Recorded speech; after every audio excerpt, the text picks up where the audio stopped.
The Sunday school lesson for October 1st, 2023 is Inward and Outward. Romans chapter 2, verses 12 through 24 and verses 28 through 29. Welcome, viewers and subscribers, to my channel, The Backstory and More. I am Audrey. If you are new here, welcome. The agenda is as follows. I will share the backstory, read the lesson text, and offer a brief lesson summary. Let's begin. The backstory. Paul wrote the letter to the church in Rome in about AD 58, near the end of his third missionary journey. He had not visited Rome but hoped to do so in the near future. Romans chapter 1 verse 10. Despite this lack of first-hand familiarity, Paul was quite knowledgeable about issues causing dissension in the Church of Rome. Conflict between Christians of Jewish and Gentile backgrounds was one of these issues. Now, the apostles' primary purpose was to teach those who had not received apostolic instructions about the gospel of grace. Romans' primary theme is God's righteousness, the good news that God justifies and acquits condemned sinners by grace through faith in Christ alone. The structure of Romans. Structurally, Romans present this doctrine's theological truths, chapters 1 through 11, and their practical application, chapters 12 through 16.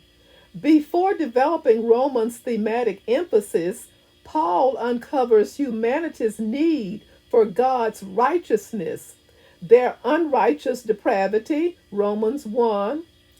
In chapter 2, he reveals that the heart's condition matters in a relationship with God, not the outward appearance of morality. Verse 12, all who sin apart from the law will also perish apart from the law, and all who sin under the law will be judged by the law. Verse 13, for it is not those who hear the law who are righteous in God's sight, but it is those who obey the law who will be declared righteous. Verse 14, indeed, when Gentiles who do not have the law do by nature things required by the law, they are a law for themselves, even though they do not have the law. Verse 15, they show that the requirements of the law are written on their hearts, their consciences also bearing witness, and their thoughts sometimes accusing them, and at other times even defending them. Verse 16, this will take place on the day when God judges people's secrets through Jesus Christ, as my gospel declares. Verses 17 through 20, now you, if you call yourself a Jew, if you rely on the law and boast in God, if you know his will and approve of what is superior because you are instructed by the law, if you are convinced that you are a guide for the blind, a light for those who are in the dark, an instructor of the foolish, a teacher of little children, because you have in the law the embodiment of knowledge and truth. Verse 21, you then who teach others, do you not teach yourself? You who preach against stealing, do you steal? Verse 22, you who say that people should not commit adultery, do you commit adultery? You who abhor idols, do you rob temples? Verse 23, you who boast in the law, do you dishonor God by breaking the law?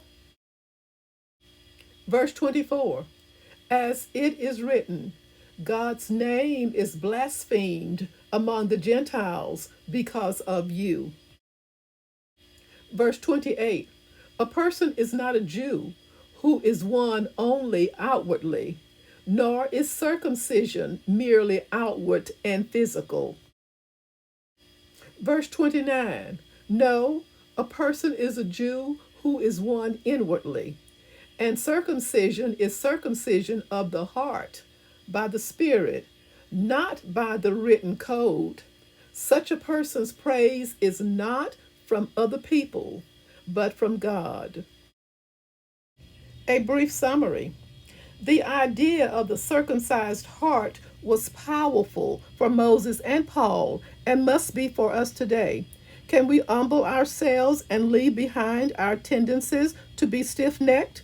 Can we trust fully in Christ for our salvation, not our own good works? Paul's exposition for the rest of the book of Romans required both Jews and Gentiles realize their need for God's salvation because all are under the power of sin. Romans chapter 3, verse 9. For both groups, hope comes not from keeping the law, whether it be the law of the conscience or the law of Moses. It comes from faith in Christ.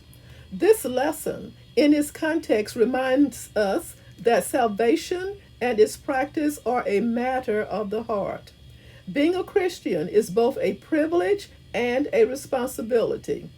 Its privilege is seen in the love of God for humanity, to condescend to call them His children. The responsibility is to live in such a way that we bring honor and glory to Him by our character and works of righteousness. The ability and motivation to discern between right and wrong depend on the heart's spiritual condition, which in turn depends on having an intimate, obedient, and personal relationship with God. Thank you so much for listening. Join me soon for the next backstory and more. Stay safe and may God bless.